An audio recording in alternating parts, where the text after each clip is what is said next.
Welcome to our Ask Gun Questions podcast series about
It's 11:59 at Radio Free America, and this is Uncle Sam with music and the truth until dawn.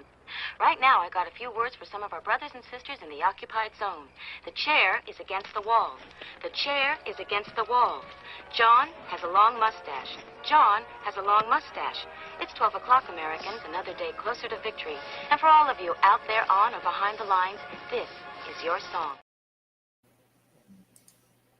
and welcome everybody to our Daily Gun Show. Going to be live every weeknight at midnight Eastern, and we talk about guns for about an hour or so. So tonight is Wednesday, and on Wednesdays we typically do our tactical quiz. Tonight we're actually doing an actual tactical quiz, so unless someone else shows up to participate, it looks like Jacob is the winner for being the only one here tonight. We'll wait a couple of minutes here and we'll see who might want to participate in our tactical quiz, and then we'll get started here. So let's see, we go live every midnight or every weeknight at midnight. So that's live as opposed to a program show or some kind of scripted produced video. We go live, do this thing for real. This is episode 1500 and something or another. Our goal is to go live every weeknight at midnight so that we have this time slot and we're not really bothering anybody here, and we have the night to spread out and go long. We would ideally talk about 2A for the first bit of the show, dig into just gun topics throughout the night, and then whenever the show's getting ready to end, we would wrap it up with a preview for the next day. So if you're interested in being part of that, we're looking for sponsors, and you can be a subscriber to our projects over on Patreon. So again, we're doing a tactical quiz tonight. We got Tara out there and Jacob. Are you both playing tonight? Anybody can play, anybody can win, or nobody could win and nobody could play. How's the little dog doing? He's doing all right. I've been attempting to file his little nails because he's a big jerk about getting his nails cut. So he's not digging this.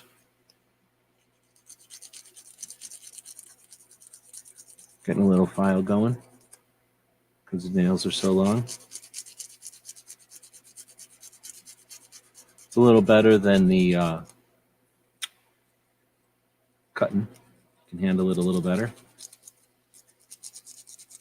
So we could just sit here watching me file my dog's nails if you want. Or we could have a tactical quiz. We got a 25-question tactical quiz getting ready here. We'll start it off, I guess, with a little bit of a sample quiz.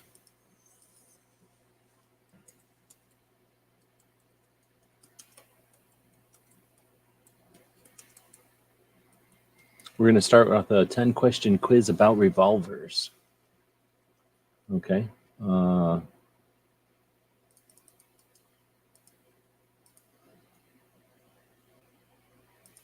Then we'll be doing the real quiz here in a second.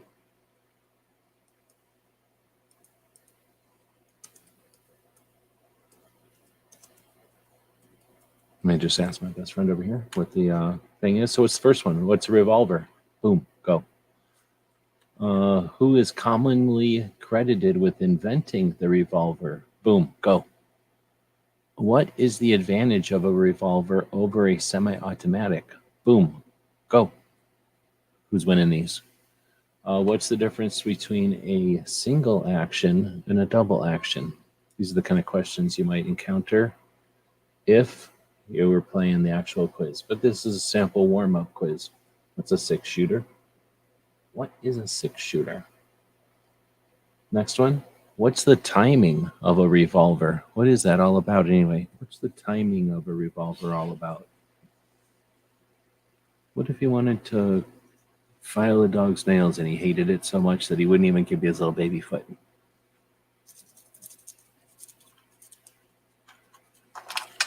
Not a big fan of it. Not a big fan of it. So anybody playing tonight on the tactical quiz? Those were some sample questions on the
see what it comes up with here.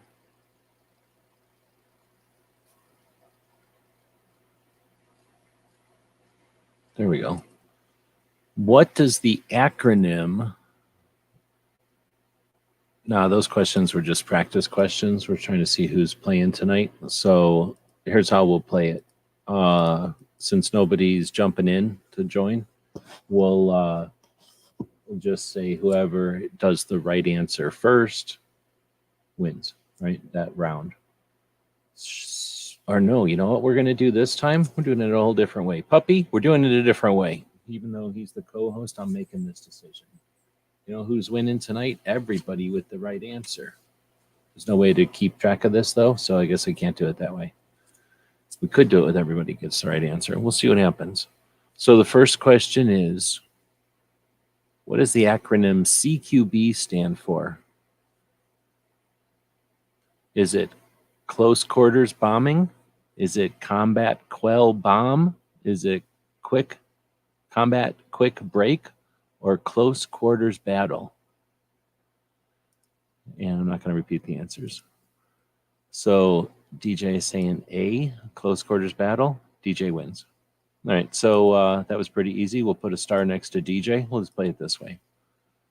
All right, next one is, what is the purpose of a flashbang grenade? Is it to provide cover and concealment? Is it to disorient and distract? Is it to break through barriers? Or is it to provide a smoke screen? Is it A, cover and concealment, B, disorient and distract, C, break through, or D, provide a smoke screen? Let's see. It's very difficult to keep track of. So I wrote the answers. I hope you see them. So we got an A. To cover and concealment? No. To disorient? Yes. So that's another one for DJ. All right, so here we're putting a line down. Every time I put a line down, quit answering it because it's for the next one already. So this one will be for answer number this one. What is the difference between cover and concealment? Is it A, cover offers protection from bullets and other projectiles, while concealment only hides the individual from view? Or is it B, cover hides an individual from view while concealment provides protection from bullets and projectiles? Is it C, both cover and concealment offer protection from bullets? Or D, neither cover nor concealment provide protection from bullets? Would that be A, B, C, or D? We actually have a right answer from DJ. So is everybody else playing tonight, or is DJ just on some kind of better internet connection than everybody? What's happening tonight? We're going to try putting some equal signs across here and get to the next question. This is a tactical quiz. So when you show up to a tactical quiz, you got to be ready for a tactical quiz, in my opinion. All right, so this one's lame. Everybody should be able to get this one. DJ, I don't think, has any advantage, even though DJ may or may not have been on the SWAT team, I guess. What are the 4 rules of the gun safety? Is it A, treat every firearm as it's loaded, never point a firearm at anything you're not willing to destroy, keep your finger on the trigger until you're ready to shoot, and be unsure of your target and what's beyond? Or B, unsure of your target and what's beyond it? Or is it, oh, come on, I have to read all this every time. Is it be sure of your target and what's behind it? Or is it be unsure of your target and what's behind it and keep your finger? That's ridiculous. We're not even doing that one. It is A. Jacob gets that one. So, that, or no, King Henry. So King Henry gets that one. I can only show you what's happening on my screen. Oh, I guess I can't show you what's happening on my screen. So let's see. The next one is, what does the acronym, I'm just going to leave it like this. I'm not going to make this one letters. The first one who correctly puts the answers in here wins. What does the acronym OODA stand for? The OODA loop. Some people would call it the OODA loop. What does OODA stand for? Am I on the wrong tube? No. I think you can both be on whichever YouTube. I just, I'm broadcasting it on 2 channels, but you can answer from either of the 2 channels. Right now, the question is, what does the acronym OODA stand for? Oh man, I didn't think about it. If everybody is that's why nobody shows up for this show, because this dog is so menacing that he's scaring people away. Sorry about that. I'll do his nails a little bit. That'll make him look less menacing, like he has less claws. He don't mind me doing his back foot. He just doesn't like the front foot. Oh, wait, we already have something over here. We have observe, orient, decide, act. Pretty good. So DJ got that one before anybody else was even answering it. Well done.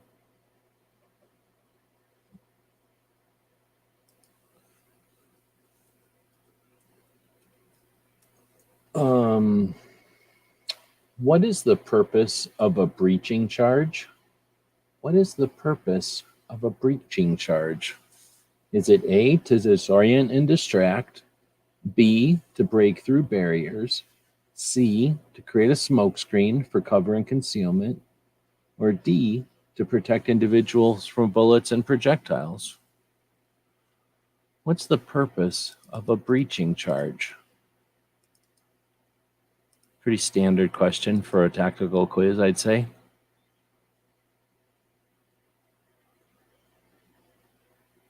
Is anybody else playing tonight, or is it just DJ? So it looks like King Henry got that one, though. So DJ thinks he's so good, but King Henry got that one on my screen before DJ.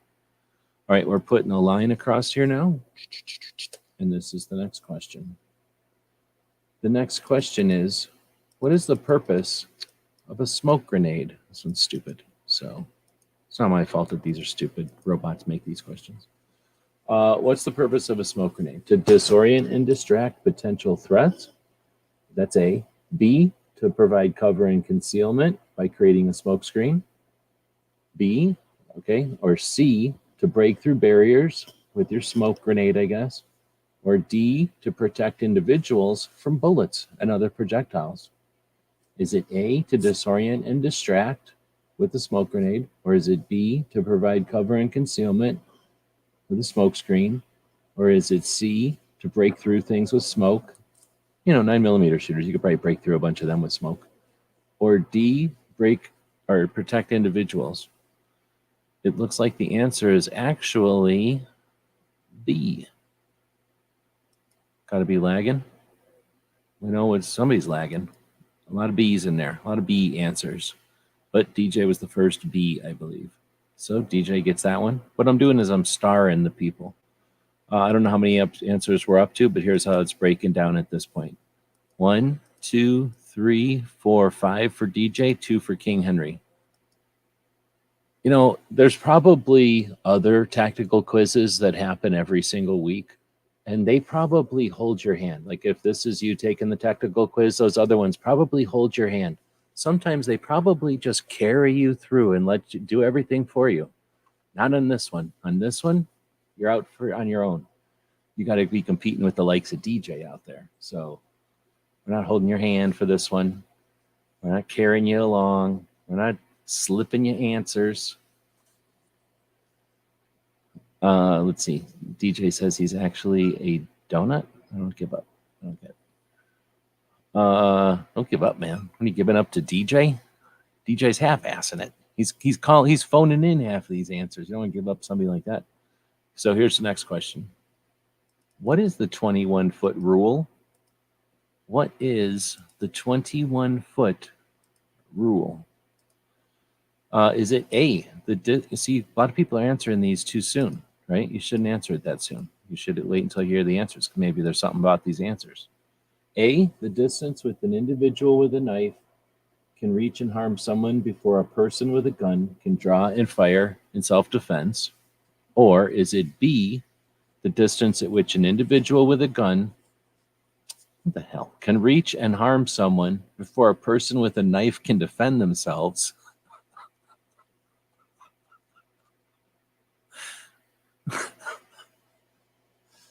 Robots are stupid. I can't help it if robots are stupid. And then the distance, or is it C, the distance at which person can run 21 feet under 1.5 seconds? Or is it D, the distance which a person can accurately fire a gun? Now, if it's a distance at which a 9mm is accurate and effective, quote unquote, effective, it might be a tougher question. Puppy, what do you think it is? What's the answer? The answer is, in fact, the 21-foot rule is A. I don't know, it'd be before unholstering and firing. Yeah, I guess that's the way to say it. But it is, in fact, A. DJ gets it again. Tara said knife, which was close, getting there, but you had to wait for the whole thing. B, because it's funnier, yes. Don't like this pug too much, because one thing, he's bad a lot of times. A lot of times this dog is bad. He doesn't look like he's bad all the time, but a lot of times this dog is bad. And he stinks a lot. A lot of times he stinks. So he looks really good on video. Doesn't look like he's being bad or nothing, but he's bad a lot. He doesn't want to talk about it, but he is. All right, so the next one is what? Okay, come on. Seriously? So this is the next one. I could have said the 21-foot rule is a guidance used by law enforcement personnel to determine the safe distance from a knife-wielding suspect. The rule states that a person with a knife can cover 21 feet in about 1.5 seconds, which is the average amount of time it takes for a person to draw a gun and fire. Before that, the smoke grenade, a non-lethal device that emits a cloud of smoke, is designed to obscure an individual's view and provide cover and concealment.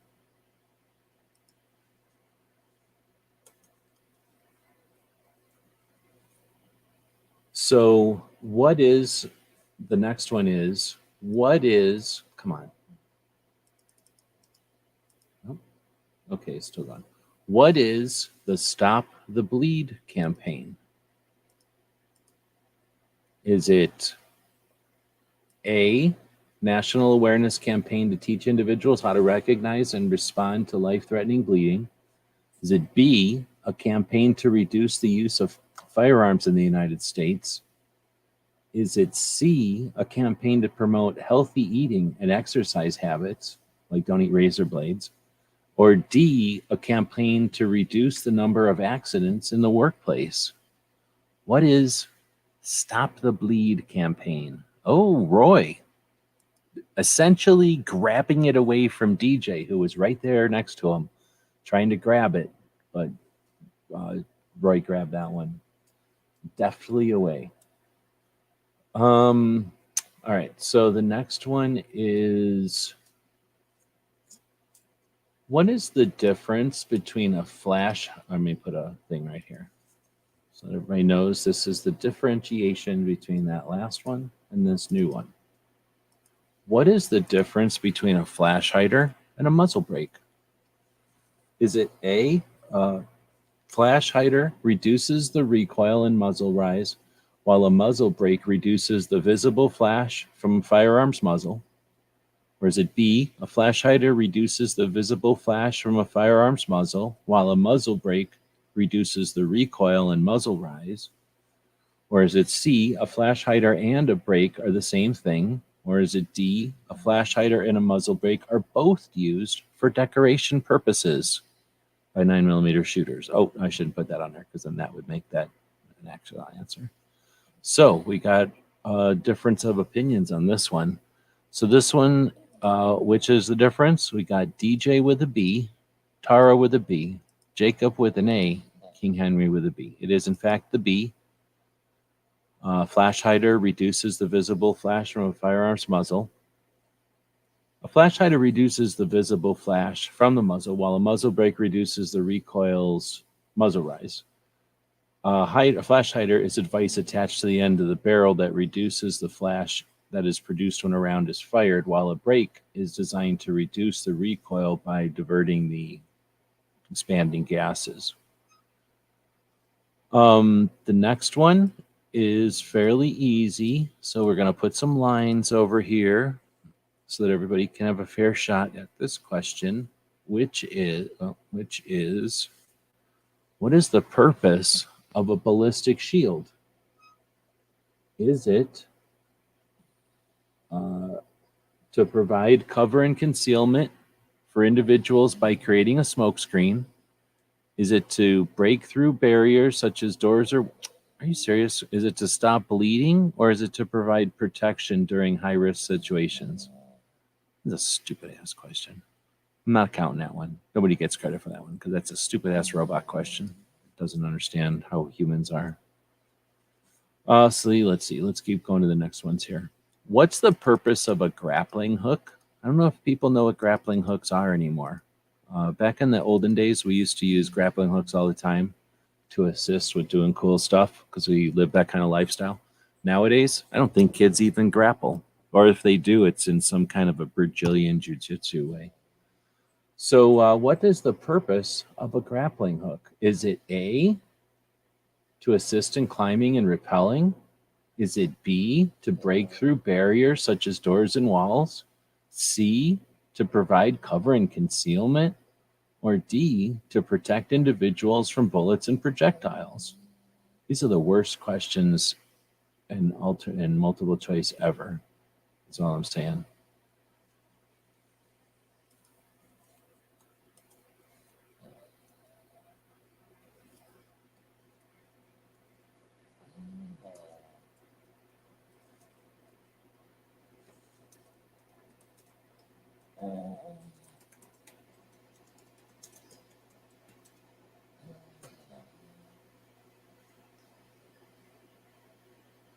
Let's see. The purpose of the grappling hook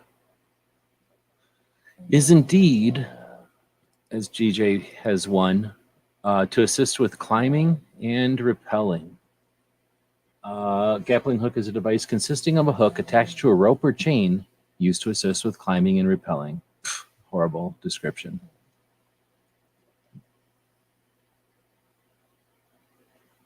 These are bad. Let's see. What is the difference between a tactical vest and a plate carrier? No, they're not. Yeah, I was doing way better at these. I agree. I think I was doing way better at these when I was writing them than when having the robots write them, because the robots can do it quicker than me, but they suck at it way more than when I was doing it. All right, so the next one is, what is the difference between a tactical vest and a plate carrier? And I go, answers that are not always A. And then, of course, it goes, a tactical vest is designed for comfort and mobility. A plate carrier is designed for maximum protection. B, a tactical vest is designed for maximum protection, while a plate carrier is designed for mobility. Or a tactical vest and a plate carrier are the same thing. Or a tactical vest and a plate carrier both provide no protection. Stupid. So there you go. Pretty much a softball.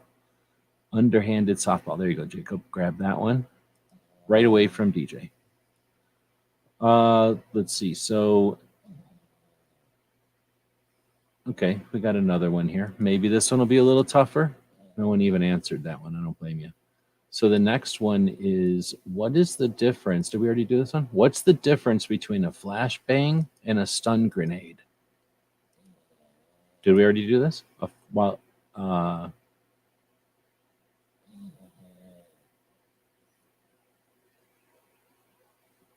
A flash, is it A, a flashbang emits a bright light and a loud noise, while a stun grenade emits a bright flash of light and a concussive blast?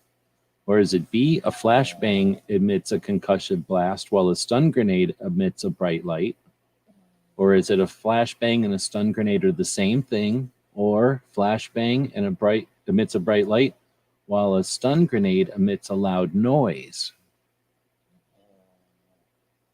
So a flashbang emits a bright light and a loud noise, while a stun grenade emits a bright flash of light and a concussive blast? Or is it B, a flashbang emits a concussive blast while a stun grenade emits the bright light? Or is it C, the flashbang and a stun grenade are the same thing? Or is it D, a flashbang emits a bright light while a stun grenade emits a loud noise? This one's a little tougher. I told it to start getting tougher, and then I threatened it I won't tell you how I threatened it, but I threatened the robot, and then of course it gives me better answers. You know who's not out there this evening? Gizzard. What's up with that? So we have Jacob answering A and DJ answering C and no one else answering. So no one else knows what the difference is between a flashbang and a stun grenade. Turns out the answer is A. Jacob's right. While both types of grenades are non-lethal, used to disorient and distract potential threats, a stun grenade also produces a concussive blast that can cause temporary paralysis or disorientation. All right, so next question is, if we were in Germany, we would say the next question ist. What is the purpose of a monocular? What is the purpose of a monocular? Do you even know what a monocular is? This is a tactical quiz. What is the difference, what is the purpose of a monocular? Is it A, to provide depth perception when using night vision devices? Is it B, to provide a wider field of view when using night vision devices? Is it C, to enhance the visibility in low light conditions? Or is it D, to magnify distant objects? Then what's the bang of a flashbang? Well, they're both going to make a noise, but a flashbang is a lot of light and a loud noise, while a stun grenade is a bright light and a blast. Like it blows out a concussive blast, which knocks your ass down. At least it knocks mammals down. It can do some soft tissue stuff. So the monocular, we're getting pretty definitive answers with D, magnified distant objects, correct. Here's the deal. Nobody else is playing. Right now it's just DJ and Jacob are some kind of a playoff. Putting lines in here. It's anybody's game at this point because we stop playing when the mouse party starts and we got like an hour. So you think we're done with tactical questions? Come on. So right now, DJ is definitely winning, but Jacob is now getting a bunch of questions on the board. He's got 2. Roy's got 1 out there. King Henry has 2, and then DJ has the rest. So I guess everybody else, has everybody else just submitted to DJ? Just said to themselves, DJ is the more tactical of me and him. So I'm just giving this one to DJ. I suppose everybody is just saying DJ's more tactical than me. Now, if you're listening in the future, you're not listening live right now, but you're listening to this as a podcast in the future. Is DJ winning? Is DJ going to take this one home, or are you winning at home? Let me know in the comments, I guess. All right. Are you ready? Oh, come on. Really?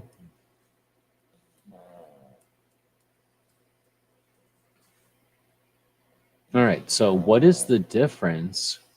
This one might not be for DJ. He might not be able to handle this one. So this one might not be just a gimme for DJ. Let's find out.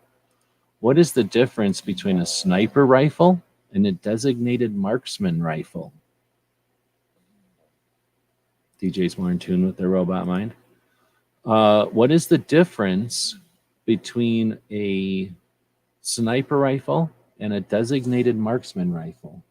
Is it A, a sniper rifle is more accurate and has a longer effective range than a designated marksman rifle? Is it B, a designated marksman rifle is more accurate and has a longer range than a sniper rifle? Or is it C, a sniper rifle and a designated marksman rifle are the same? Or is it D, a sniper rifle and a designated marksman rifle are both used for decoration purposes? Fucking robots suck. I'm putting a little down arrow thing on that. It's stupid.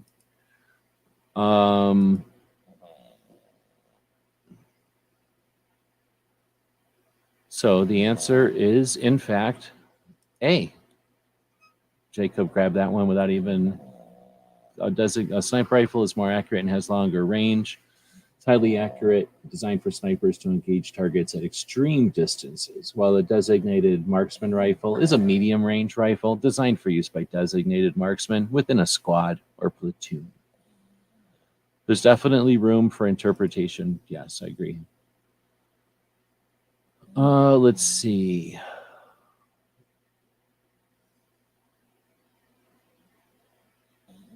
Look at how stupid the robot is. Tell me how stupid on a number of 1 to 10, how stupid this question is.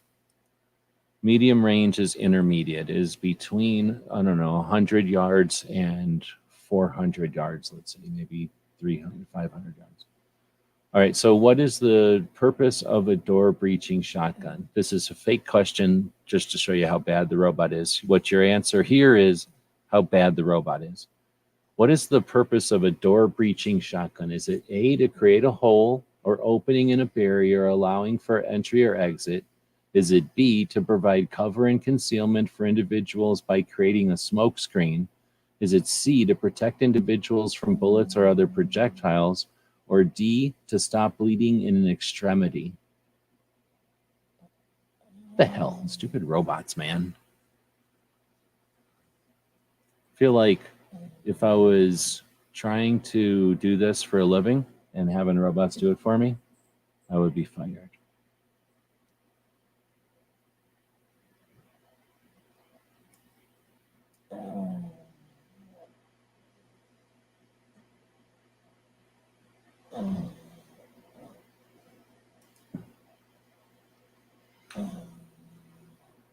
Well, I tried to do an interesting one there, but I think it's a little bit too much for the robots without giving it a better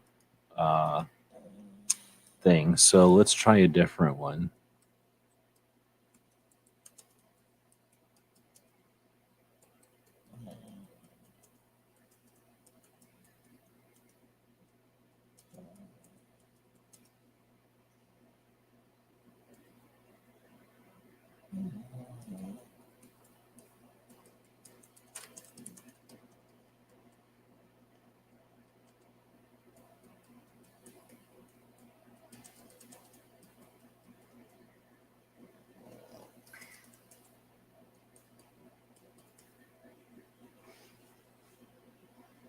So I'm starting again with another query to the robot.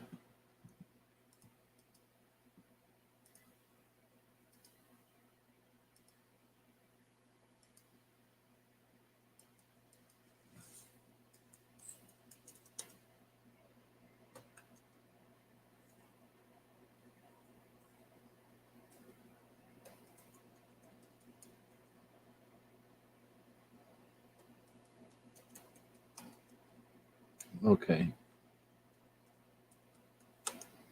So what does some DJ can pick what the topic for the next quiz will be, since the last quiz sucked.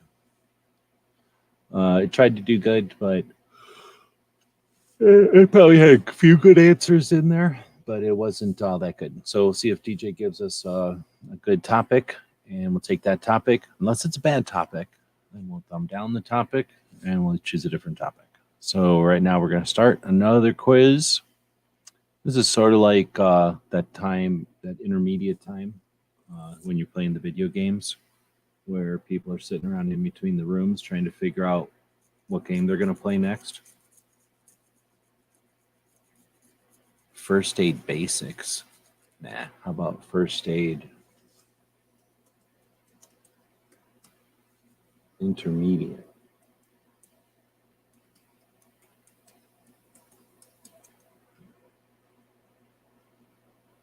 Intermediate wilderness. All right. Create a 12-question multiple choice quiz about intermediate wilderness first aid with questions and answers. Include descriptions of the answers. Randomize the answers in the choices.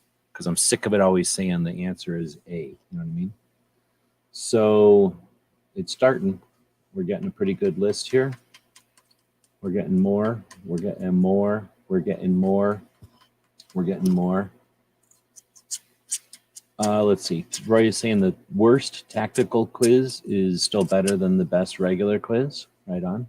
Appreciate that. All right. And then I'll say continue. Me and the robot are having a little fight right now. It's no big deal. All right. Here it goes. All right. So we'll start off with the first one. We're going back to 0. DJ got he won the first one, hands down. It's kind of a shame. All of y'all should be embarrassed how much DJ wailed on you. I don't think anybody, if you stood up a line of people and said, pick the tactical people out of here, who's going to win the tactical quizzes? No one's going to pick DJ from that list, I don't think. And y'all lost to DJ pretty handily. So, well, again, a lot of other tactical quizzes are going to go, oh, it's not your fault. Here's your first place prize. Here's your participatory prize. Oh, yeah, here's your free gun. Oh, yeah, no problem. Here's your free gun. Take your free gun home. Thanks for playing. Even though you didn't win, take your free gun home. Sure, that's what it's like on a lot of the other tactical quizzes. Not on this tactical quiz. You're being challenged here. All right. What should be the first step when approaching an injured person in the wilderness? What should be the first step when approaching an injured person in the wilderness? Is it A, call 911, B, assess the scene for safety, C, begin administering first aid immediately, or D, none of the above? So, what should be the first step when approaching an injured person in the wilderness? Is it A, call 911, B, assess the scene for safety, C, begin administering first aid immediately, or D, none of the above? I'll wait until we get 3 answers so that we don't wait forever. Hopefully people feel challenged to actually participate this time. This is actually good stuff. The robot AIs know health and medical way more than they know guns, so this should be a pretty good quiz. We only got 2 so far, so does that mean people are scared to answer, or what, too lazy to click on the thing? Click on the thing. Come on, click on the thing. Be part of this. You could win. Okay, there goes Roy winning. All right, so the answer is, in fact, B. Nobody got it right. Jacob said A, call 911. Nothing wrong with that. It's not a bad answer. D, I don't know what you're going to choose. C, administered first aid immediately. Be careful because there could be something in physically wrong, like some tree about to fall. Why is that person injured? Did they fall onto something? Is it a snake bite? Is the snake still there? So assess the scene for safety. You can't be useful if you're injured in a wilderness situation for sure. You know what I'm saying? Consent is one thing, but in reality, in the wilderness, consent is not the first thing you're going to worry about when you're diagnosing someone. So that's a great one. It says, access the scene for safety. The first step in providing wilderness first aid is to ensure that the scene is safe for you and the injured person. Yeah, no worries. So the next one is, which of the following is a sign of shock? Which of the following things I'm about to say is a sign of shock? Very important. Is it A, warm and dry skin? Is it B, rapid breathing? Is it C, dilated pupils? Or is it D, slow pulse?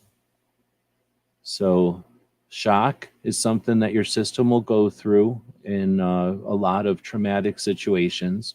It can sneak up on someone after the fact. It can happen immediately. It can show ahead of time.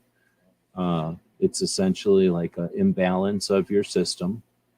Most of the time, you need to lay down, and most of the time, face is pale, raise the tail, right? Raise the feet.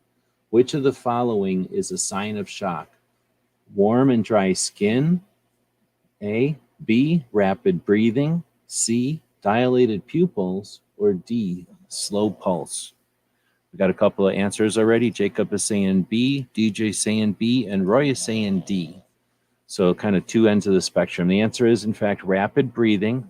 Now, there are two different kinds of shock, but most shock is the rapid breathing. It is potentially life-threatening and occurs when the body doesn't get enough oxygen. Signs of shock can include rapid breathing, cool and clammy skin, dilated pupils, and a weak or rapid pulse. Or a weak rapid pulse, I should say. So it's actually B, so Jacob is grabbing that one. Well played. Next one. What is the proper way to remove a tick? That's a pretty good quiz because it's all over the place. What's the proper way to remove a tick? Now, this is going to be tough because I know people have their own ways of doing it or whatever. So the answers here are A, grasp the tick with tweezers and pull it straight out. B, burn the tick off with a lighter. C, use your fingers to flick it off. Or D, cover it with petroleum jelly.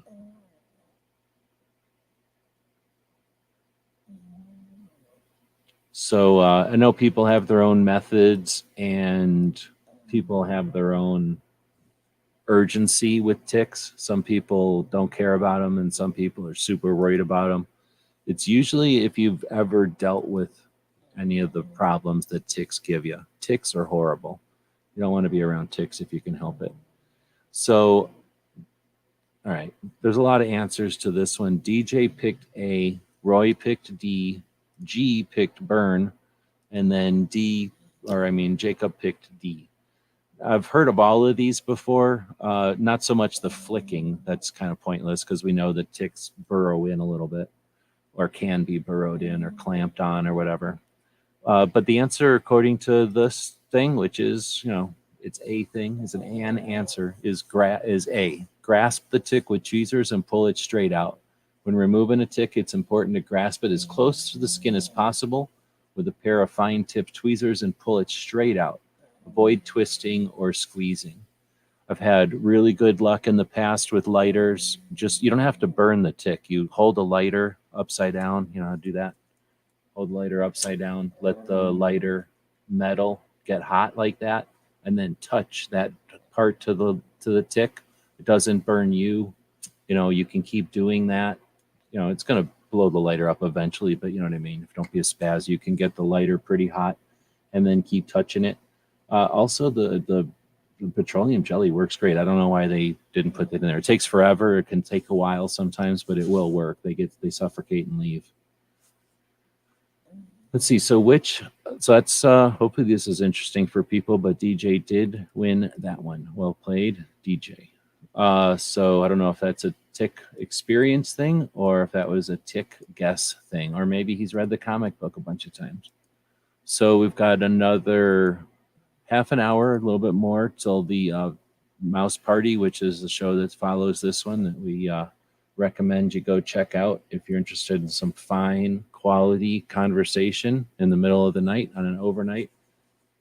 That's the place to check it out on Wednesdays. It's called the Mouse Party. All right, the next one is which of the following is not a sign of a concussion? Would it be which of the following is not a sign of a concussion? A, loss of consciousness, B, confusion, C, dizziness, or D, elevated blood pressure? Which would not be? So in other words, three of these are signs of a concussion. We got loss of consciousness, confusion, dizziness, and elevated blood pressure. We've got three answers for D, elevated blood pressure, which is not the sign of a concussion. Correct. Blood pressure is not the sign of a concussion, but the consciousness, confusion, dizziness, headache, nausea, vomiting, these are typical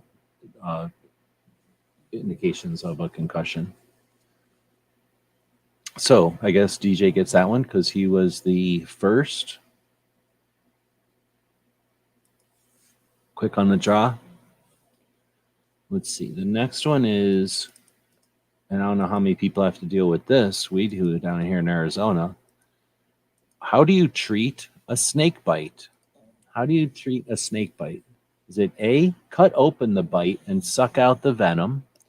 B, apply a tourniquet above the bite? C, wash the bite with soap and water? Or D, keep the affected limb immobilized and get the person to a hospital? So how do you treat a snake bite? And we're assuming a venomous snake bite here. A, cut open the bite and suck out the venom.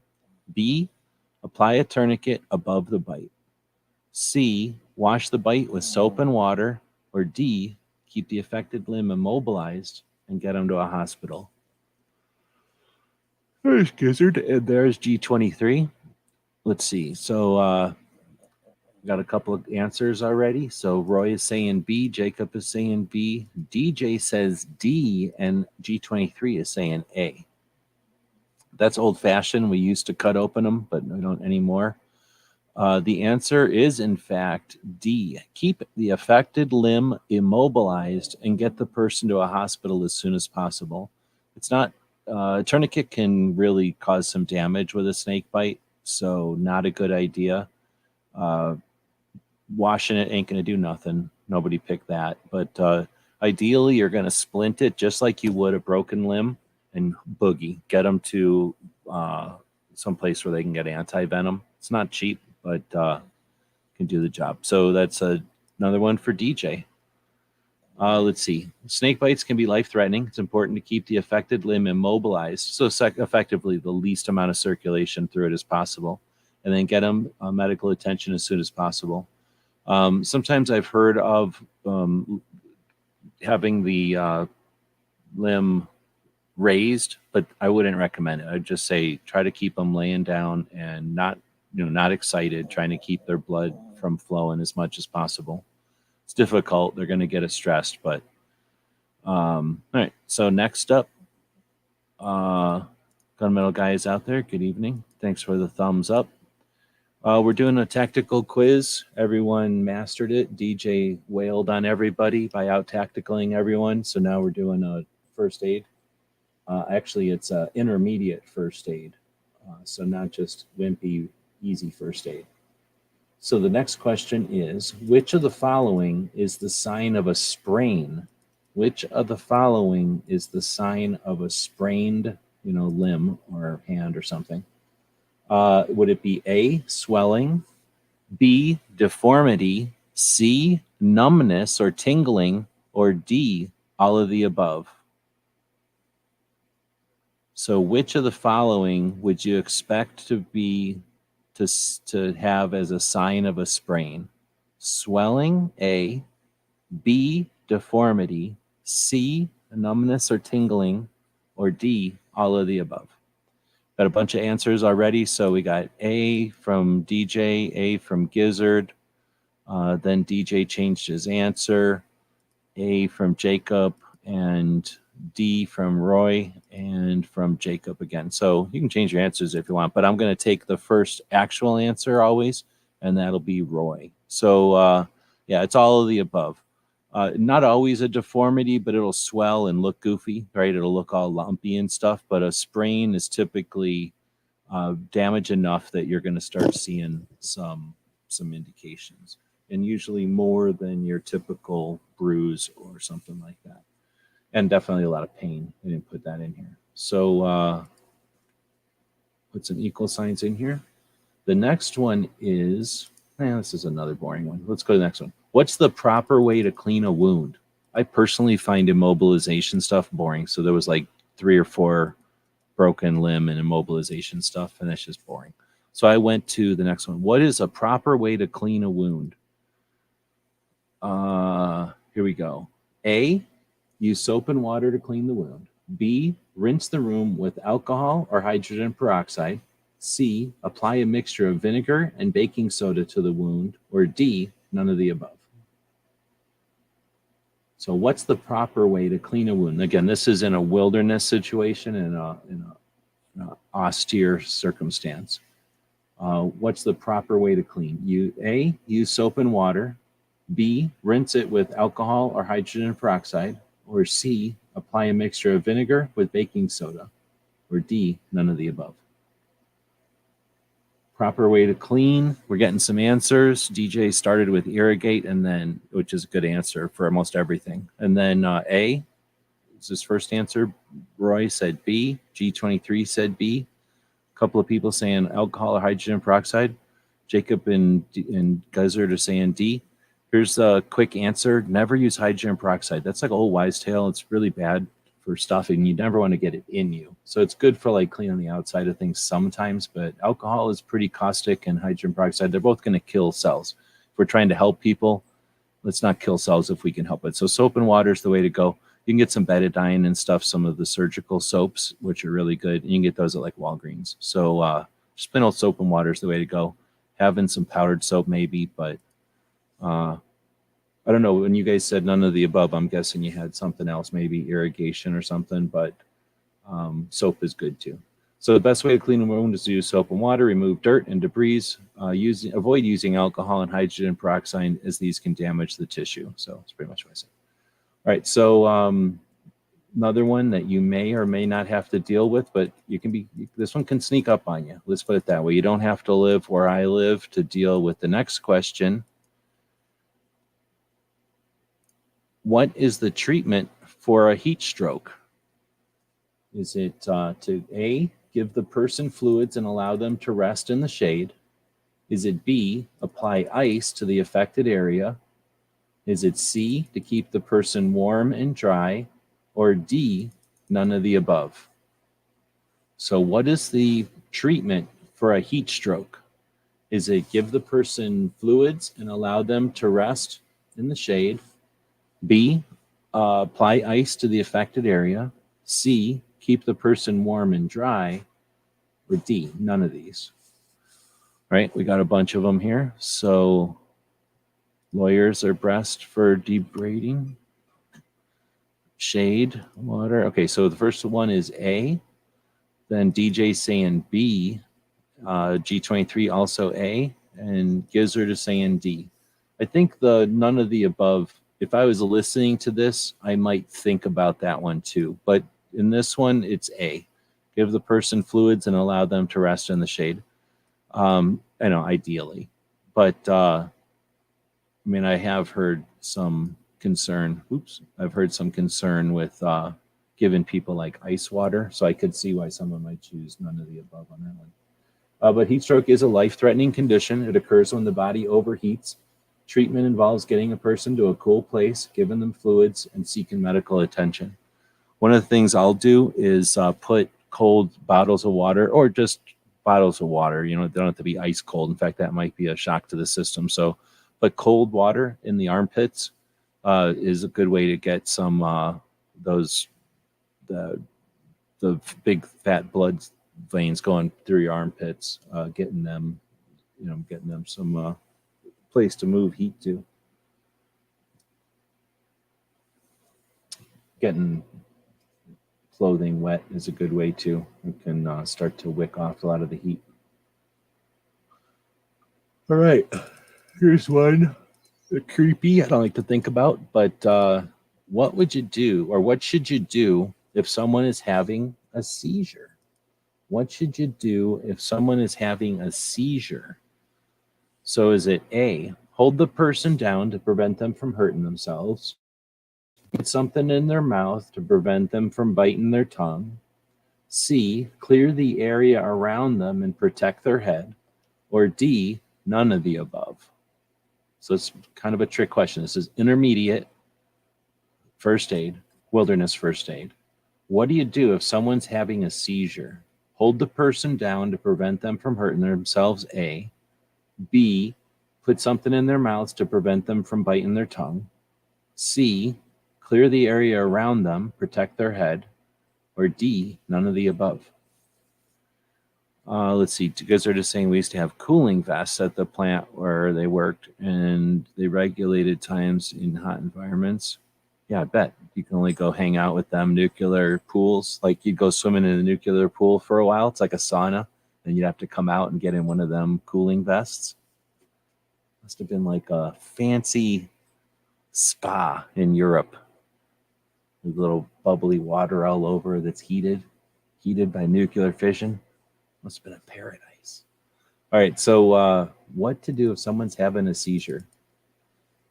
DJ is saying C. We got a bunch of answers already. Pretty much everyone is saying C. Jacob is not, but welcome or well done, everyone. Definitely C. You don't want to try to hold somebody when they're having it. It's going to be your tendency, but it's going to be difficult. They're not rational, and they are going to hurt you.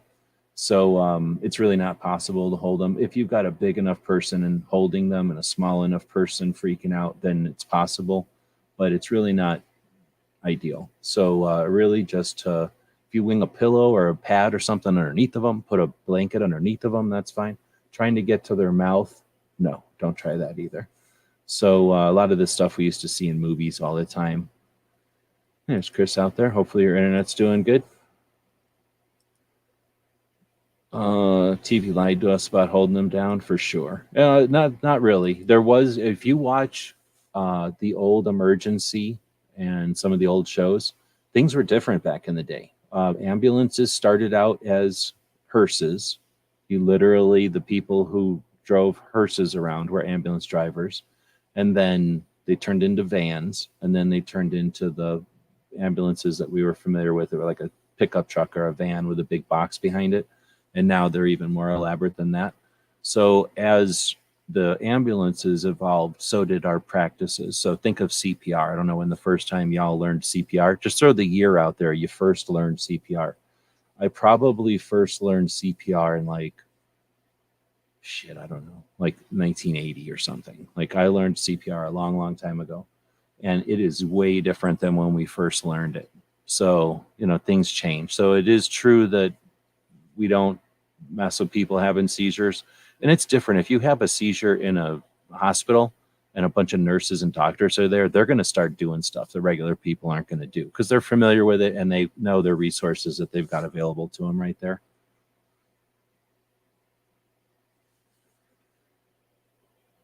Oh, yeah, I can definitely guarantee you that one. Let's see. So then we'll keep going. Let me see, how much time do we got? We got about 22 minutes before the Mouse Party, which is an overnight show run by Foss, who is a host extraordinaire with Baron, and they run a topic-free conversation on Wednesdays. All right, so the next question is, what's the proper way to splint a broken bone?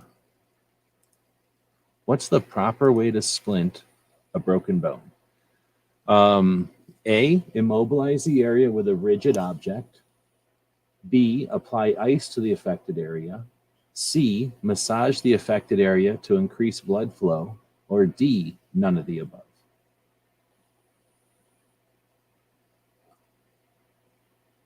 Oh, Pascal is saying for CPR,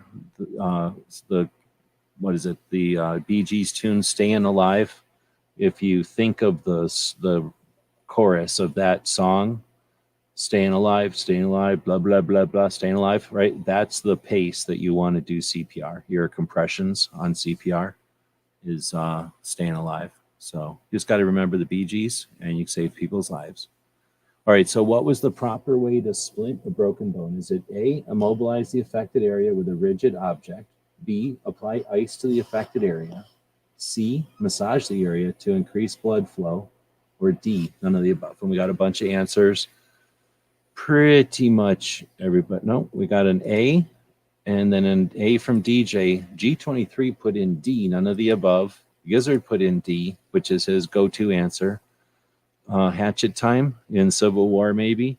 So can you imagine somebody trying to massage the area? Like, oh, you've got a compound fracture? I'm pretty sure I'm supposed to massage that. It wouldn't last very long, but it would definitely be a humorous comic or something.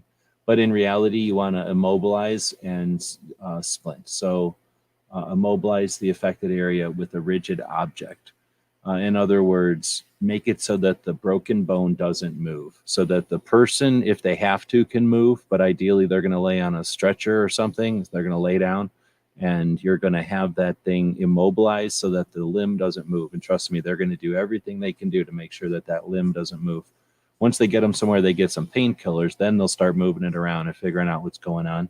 But most broken bones you're not going to kill you.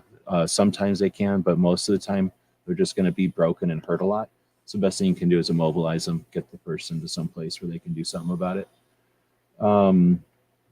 So something like a board or even a magazine can be wrapped around it, and then shirts and other things can be used so that you're not actually putting the broken bone on the rigid object or trying to conform the bone, the arm or the limb or whatever, to the object. This one's going to be tough. It's because I don't even know how to say this hardly. So this is intermediate wilderness first aid. I'm going to put it here, and then I'm going to try to say it. What should you do if someone is experiencing anaphylaxis? What should you do if someone is experiencing anaphylaxis? Would you A, give them water to drink? Would you B, apply ice to the affected area? Would you C, administer epinephrine with an auto-injector? Or D, none of the above? So what would you do if someone's experiencing anaphylaxis? So this is intermediate. This is your little baby first aid class that they give to little babies, like this little puppy right here. Do you A, give them water, B, apply ice, C, administer epinephrine, or D, none of the above? Oh, Gizzard is giving an answer this time. We got a whole bunch of C's and one D.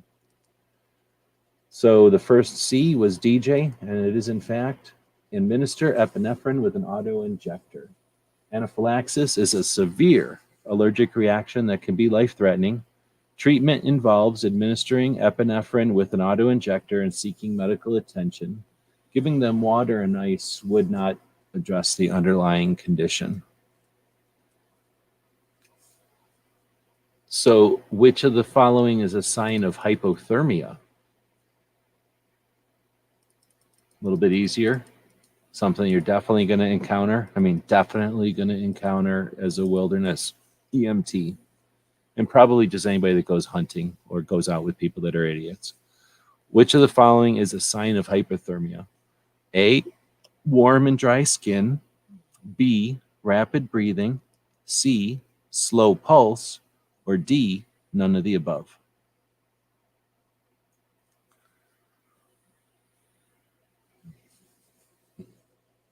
Let's see. Not everybody has EpiPens. People who have allergic reactions typically have the EpiPen.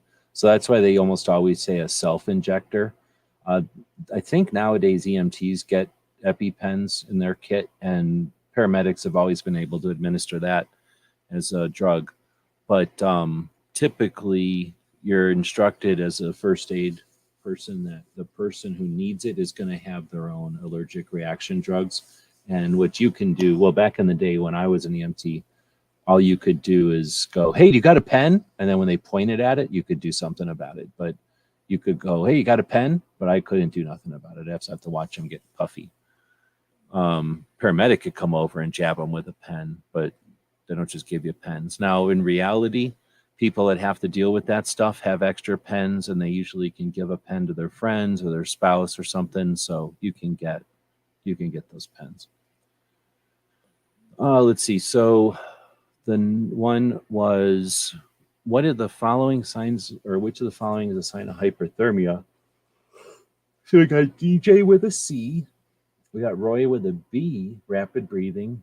G23 with a C. Gizzard with a none of the above, his old standby. Woods with an A. And then none or all. So which of the following is, and the answer is C, slow pulse. Hypothermia occurs when the body's core temperature drops below normal. So the signs of hypothermia include slow breathing, not rapid breathing, slow pulse, and then cool and clammy skin, and they're going to be confused. Yeah, you start getting crazy with hypothermia. So let's see. That one is going to go to DJ, slow pulse.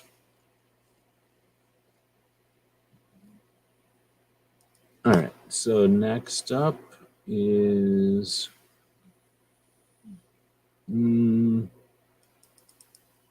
okay, we're going to go with this one because this one will have some controversy. It's going to be very controversial. I don't want anybody to fight with each other over this one or hold any grudges over this one. So what happened?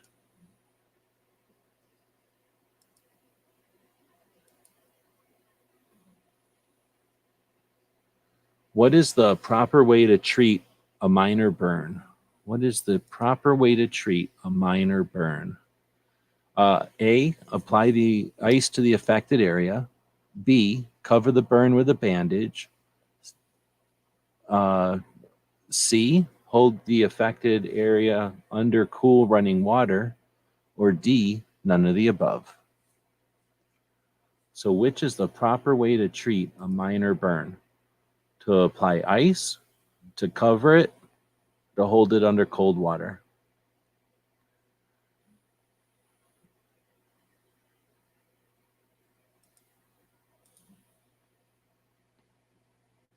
Got about another 15 minutes or so, a little bit less till mouse party.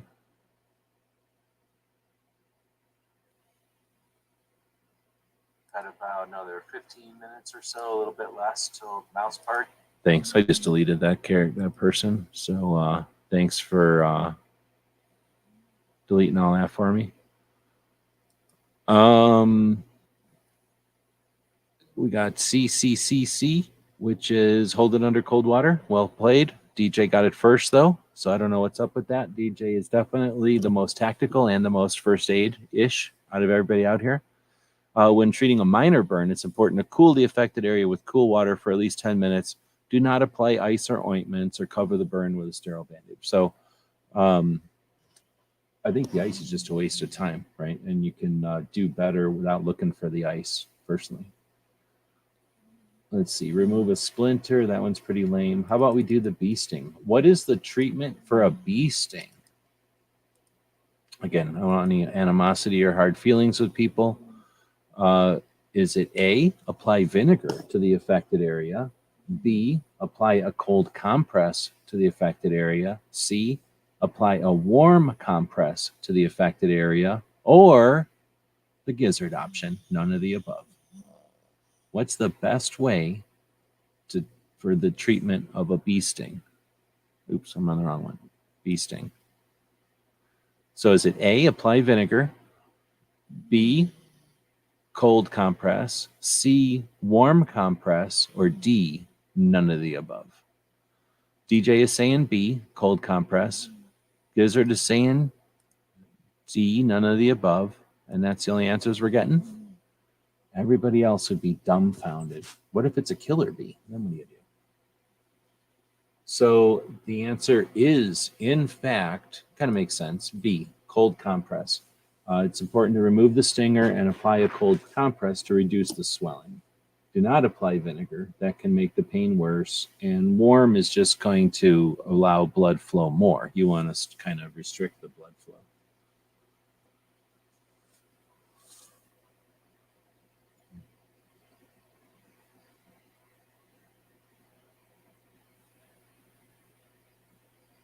Let me try this one, see what people think about this one. Again, it's going to be controversial. I know people have, no, don't put vinegar on there. This is going to be controversial. What is the proper way to treat a nosebleed? Is it A, tilt the head back and apply pressure to the nostrils? B, tilt the head forward and apply pressure to the bridge of the nose? C, apply ice to the affected area? Or D, none of the above?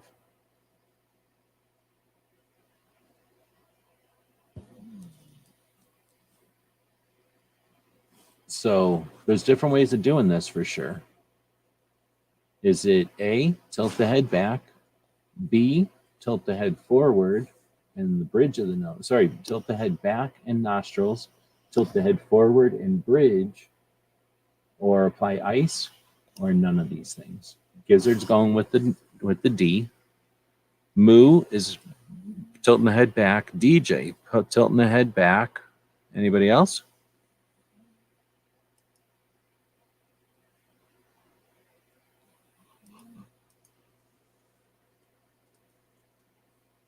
So nobody wins this one. According to the internet, you want to push your head forward.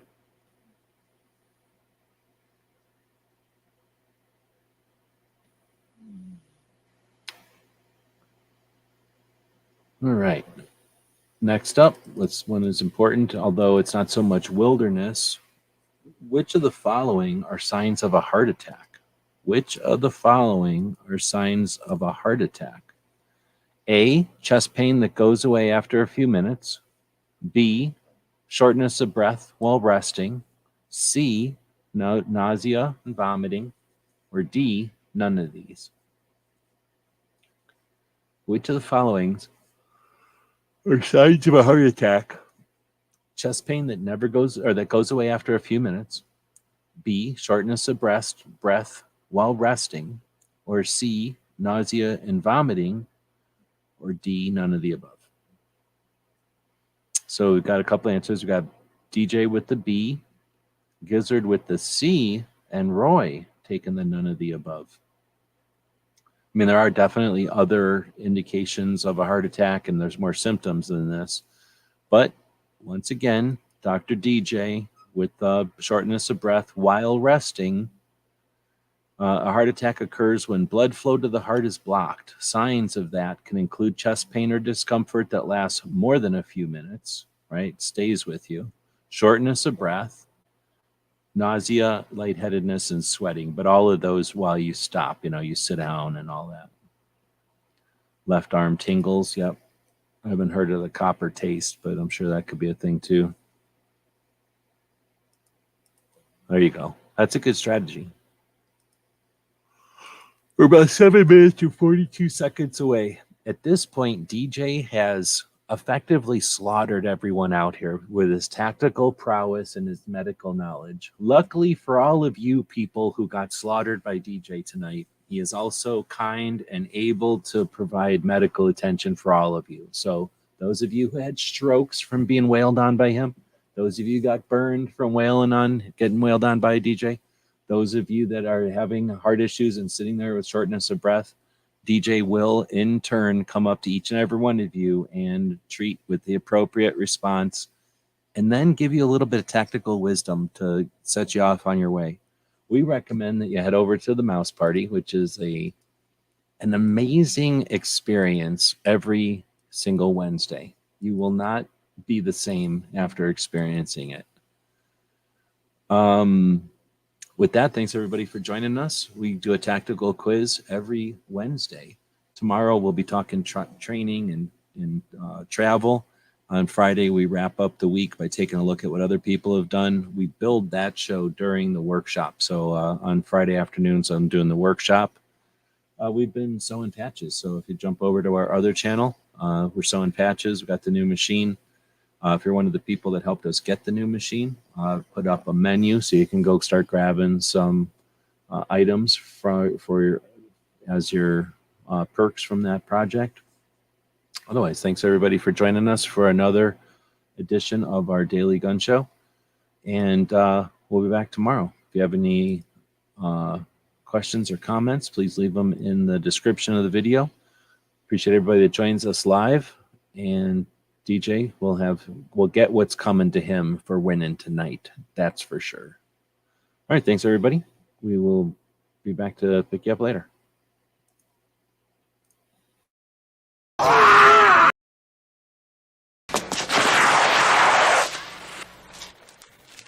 Shit.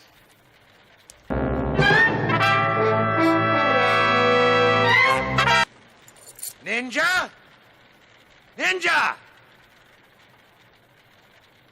Ninja!